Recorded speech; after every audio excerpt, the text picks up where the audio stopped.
my name is James. I'm a 4th Dan and instructor in Shotokan Karate, and today I'm going to be showing you the very basics of how to punch in karate.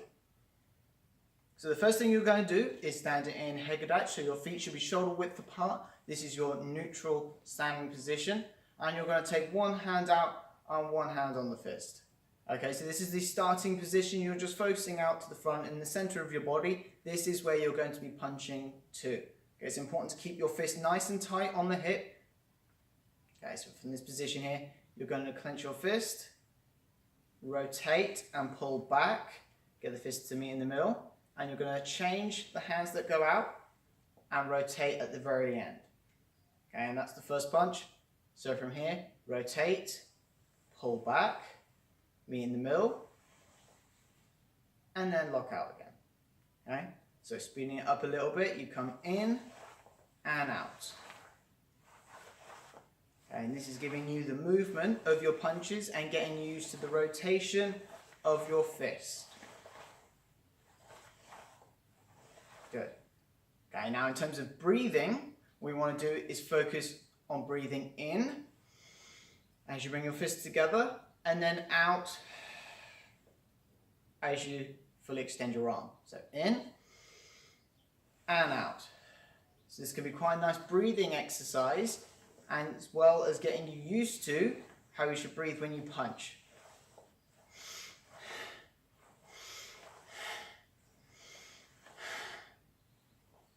Okay, so you're punching straight, that's great. Now I want you to focus on keeping your punch dead center to your body. So I want you to imagine is that the dip in between the first two knuckles is a crosshair. Okay, you're going to use that to aim for your target. Okay, so we're punching to the center of our body. What you don't want to do is punch out to the sides or across the body where your target isn't. Okay, imagine they're stood straight in front of you. You want to put your body weight into that punch. What you don't want to do is hit somebody in the shoulder, because what will happen is they'll turn and rotate. If you hit them in the middle, they'll absorb that impact. Okay, so focusing out to the front again. And then from here, bringing it in and aiming using this crosshair. Okay, try to get nose to crosshair. So look through that, if that helps. What you can use is a target. If you get a door, you close it so you've got a small target, and then just punch through that. Okay, make sure your body's obviously in the center of that. And what you can do is decrease the gap between the frame and the door so that you learn to punch more accurately. Keep it slow to start with and build it up from there. Okay, so showing you from the side now. So focus out to the front, bringing it in and out.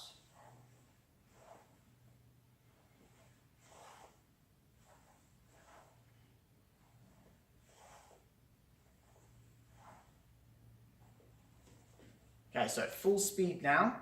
You're going to breathe in and out using your kime. So you want to squeeze your core and completely exhale as you do this. So focusing out to the front, relax, relax.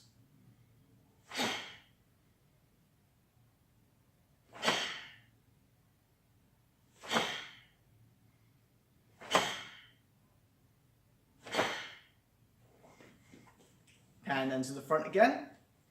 So from here, relax, relax the knees, relax the hips, relax the entire body. What you don't want to do is squeeze throughout the whole exercise. That's just going to exhaust yourself and limit your speed. So from here, relaxed position, focusing to the front.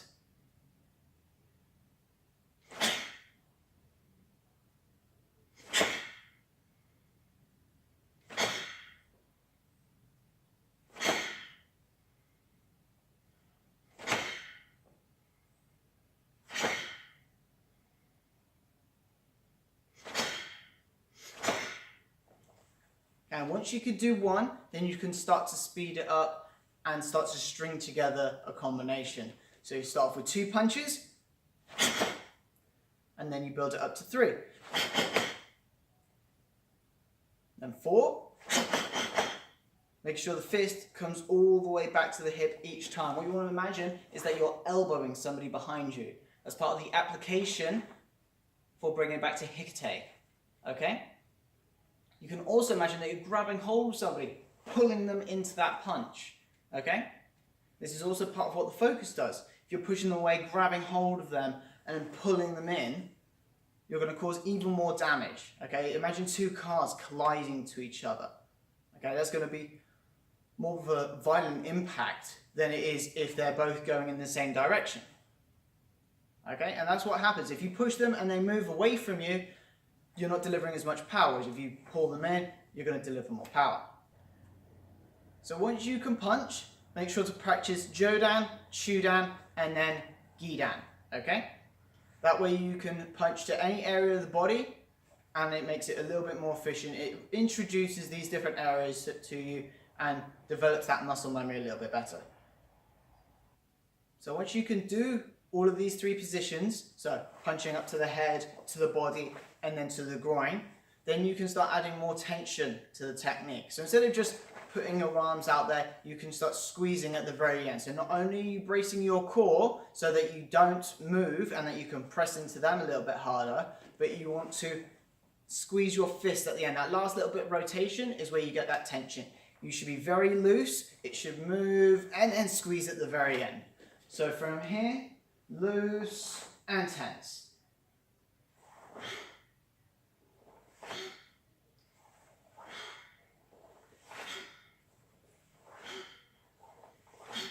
Some people do this by opening and closing their fists ever so slightly. So they'll come out, loose, and then squeeze. Okay, just to really emphasize that impact. So hopefully you now know how to punch in karate. There is a lot of variety of punches and strikes that you will learn, but this is the very basics. Once you can do this, then you can start to do it in your stances, develop the movement and the dynamic flow of each punch and how you'll combine them as well, and use combinations with your sparring, whether you're punching in katas or you're just doing your kion. But this is the very beginning. This is where you'll learn how to do everything. Okay, this is where you get into the good habits. So make sure to practice this.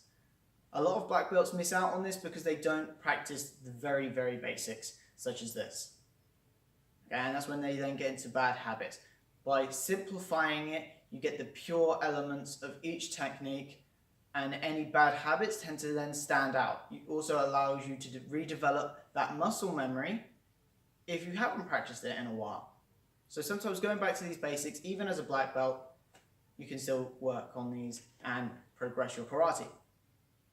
So hopefully you've enjoyed the content for today. Don't forget to subscribe if you have. You can also follow me on Facebook, Twitter, and Instagram for more content on martial arts, karate, self-defense, and fitness too.